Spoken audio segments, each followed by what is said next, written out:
I'm Lori Harder, and this is your spot to reconnect to your soul and get the tips and inspiration you need to fall in love with your life. So today I want to talk to you all about the enormous topic of overwhelm. So I hear this all the time in all of the groups that I do, in all of the different programs that I have. I always hear people say, help, I cannot get from where I am right now to where I want to be, and I can't even see how I'm going to get there. I can't even remotely see the path. So this is a completely normal feeling and a normal question. So if you did not have this, we'd obviously all have exactly what we want.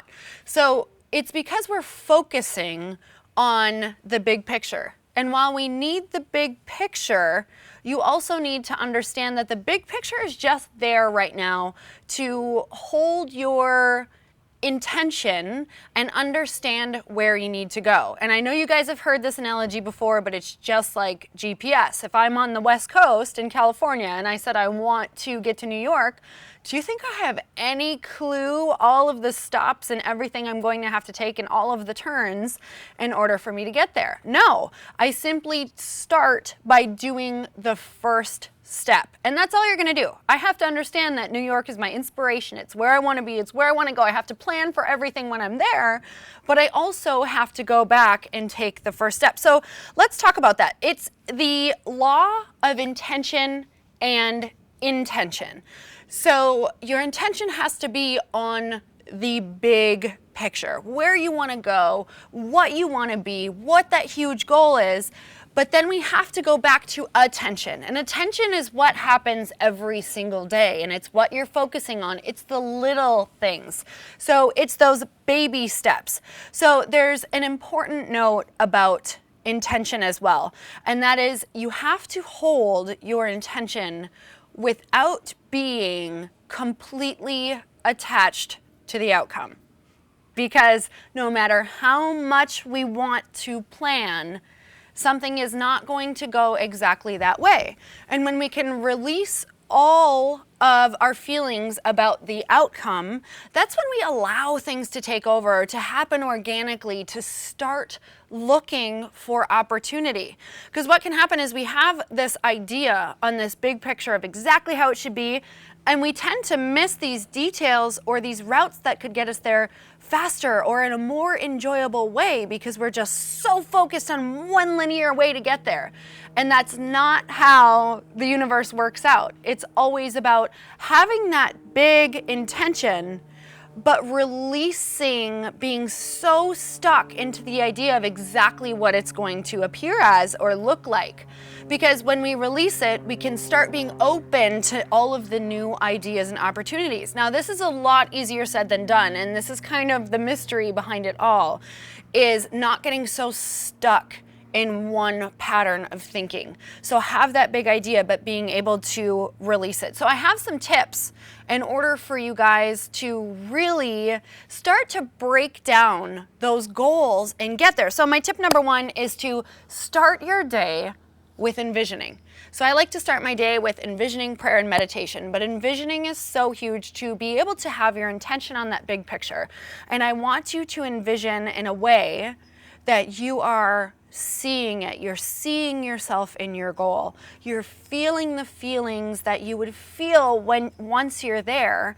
And it's becoming so real to you that you can't imagine not taking the action steps to get there. And when I say this could be 5 minutes. This could be right when you wake up or right after your first cup of coffee, and just set your timer for 5 minutes or close your eyes for 5 minutes and let yourself go to that place of envisioning what it's going to feel like when you're there, because the strongest indicators of what we're attracting in our lives are our feelings. So if you're holding the feeling of your intention, you're probably speeding up the process.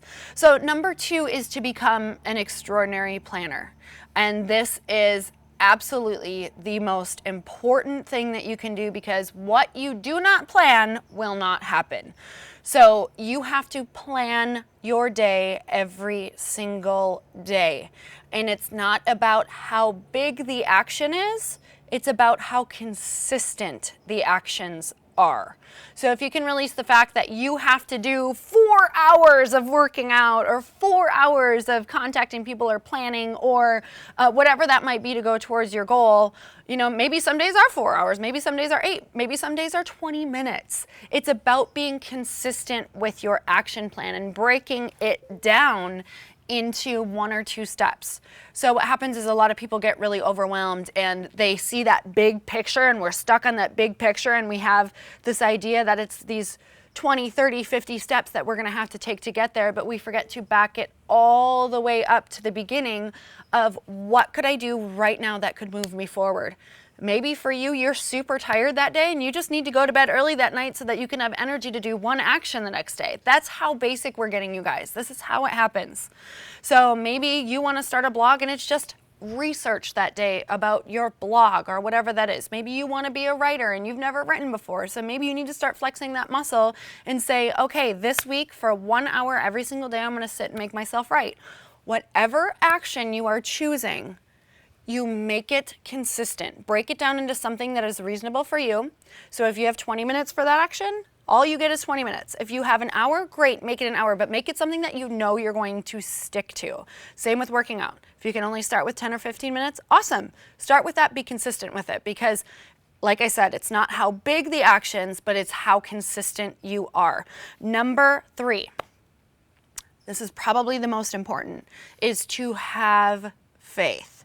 The only difference between a successful person and someone that does not have their goal yet or are not there is because the unsuccessful person gave up too soon. So it might feel like a long time, but do not give up before that breakthrough.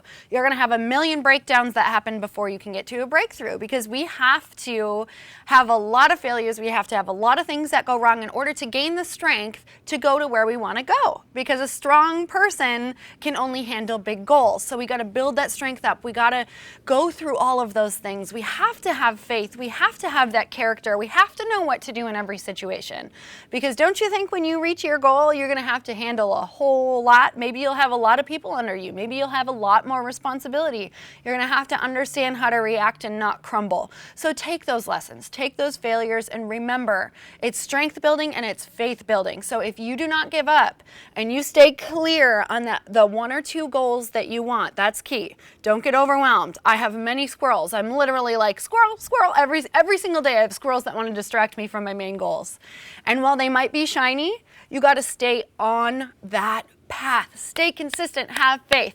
So these are my 3 tips to not feeling overwhelmed. It's taking it day by day. And I have to tell you that when you stay busy in consistent action, the feeling of overwhelm goes away because you're taking consistent action, and action cures all anxiety of living in the future because you're living in the present and taking action.